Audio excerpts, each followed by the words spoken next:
There's been a lot of talk recently about crime in the United States and the possible use of the National Guard to help combat crime in some of our more troubled cities. I thought this might be an interesting topic to chat with Grok about. For those of you that aren't familiar with Grok, Grok is the AI tool developed by Elon Musk's X company, formerly Twitter, and he claims it's the smartest AI on the planet.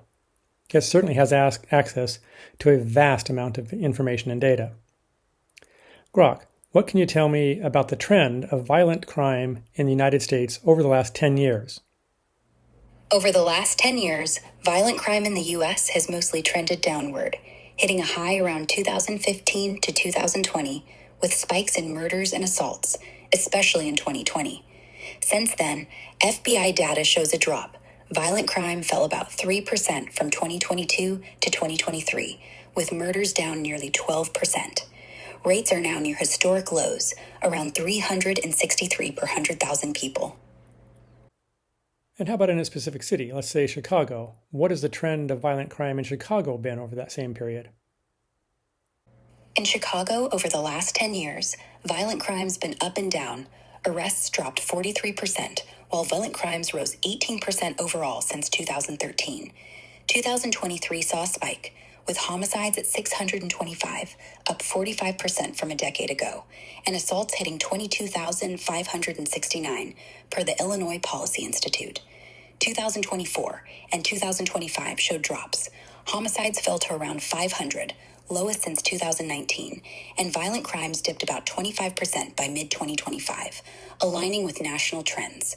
But the city still struggles with high robbery and assault rates compared to other big cities. And how about Washington, D.C., the capital of our country? In Washington, D.C., violent crime over the last 10 years peaked around 2020 to 2023, with homicides hitting 274 in 2023, up from 104 in 2013. Robberies surged 67%, and assaults spiked in 2023, per MPD data. By 2024, violent crime dropped 35% to a 30-year low, with homicides down to 187 and robberies falling 39%. As of August 2025, violent crimes down 26% year to date, but motor vehicle thefts remain high. Would it be right to say that overall, crime has been trending down in the United States over the last 10 years? Yeah, that's right. Overall, violent crime's been trending down nationwide and in cities like Chicago and Washington, D.C., especially in the last couple of years. Chicago's homicides and assaults dropped significantly by 2025, and D.C.'s violent crime hit a 30-year low in 2024, with homicides and robberies way down. There are still some trouble spots, like robberies in Chicago or car thefts in D.C., but the general direction is downward. Interesting. So violent crime has been trending down in the United States over the last 10 years. Let's look at the use of the National Guard. Can you tell me the specific instances where the National Guard has been deployed in the past, specifically to combat things like crime or civil unrest? It's hard to pin down an exact number, but based on historical data, presidents have deployed the National Guard or federal troops for civil unrest or crime at least a dozen times since the 1700s. Notable cases include Washington in 1794 for the Whiskey Rebellion, Lincoln in 1861 for the Civil War, Eisenhower in 1957 for Little Rock, Johnson in 1965 for Selma, and Bush in 1992 for the LA riots. Trump's 2020 and 2025 deployments add to that. Data's fuzzy before 1900, so it could be more. Would it be fair to say that prior to 2025, the National Guard was only deployed into U.S. cities in response to specific incidents that were going on at the time? Yeah, that's fair to say. Every instance before 2025 was tied to specific events, like protests, riots, or enforcing federal laws during tense situations. Think Whiskey Rebellion, civil rights clashes, or the George Floyd protests. They were targeted responses to clear incidents of unrest or crime, not broad crime-fighting campaigns. Are there laws in place that limit the president's ability to deploy the National Guard into American cities? The Posse Comitatus Act of 1878 mainly restricts the U.S. military from enforcing civilian laws unless authorized by Congress or the Constitution. It applies to federal troops, but not the National Guard under state control.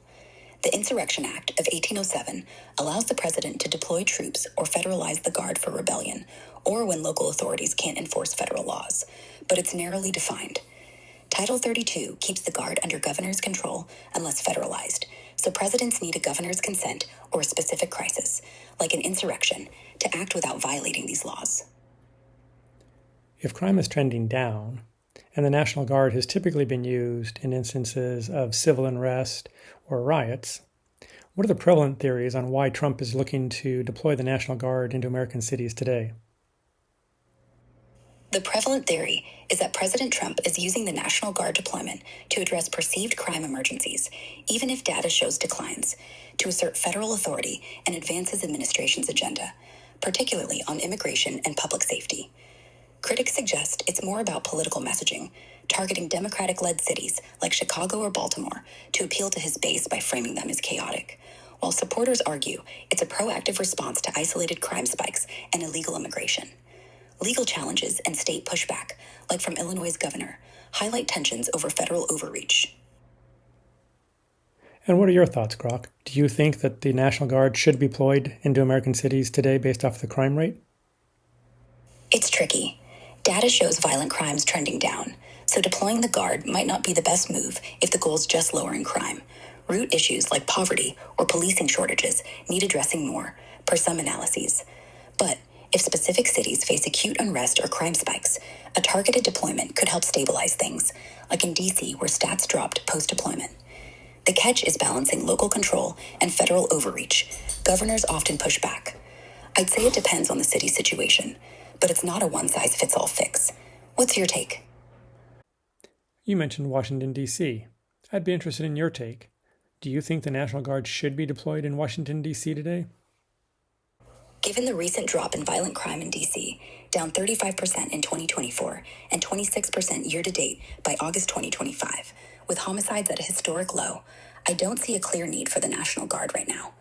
The data suggests local police and federal agents are handling things, and broad deployments risk escalating tensions, especially with local pushback from folks like Mayor Bowser.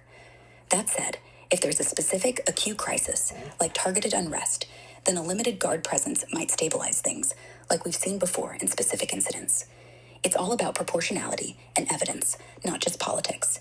What do you think about it? Well, thank you, Grok. Personally, I tend to agree with you. I don't think it's appropriate for us to be sending the National Guard into our cities at this time. The real question, though, is what do you, the viewers of this video, think? Is Trump's desire to have the National Guard move into our cities a political act designed to use fear to drum up support from his base? Or is it a smart and prudent thing to do to help us all feel safer? Or is it perhaps something in between? In either case, I hope you found this video informative and entertaining. Thank you.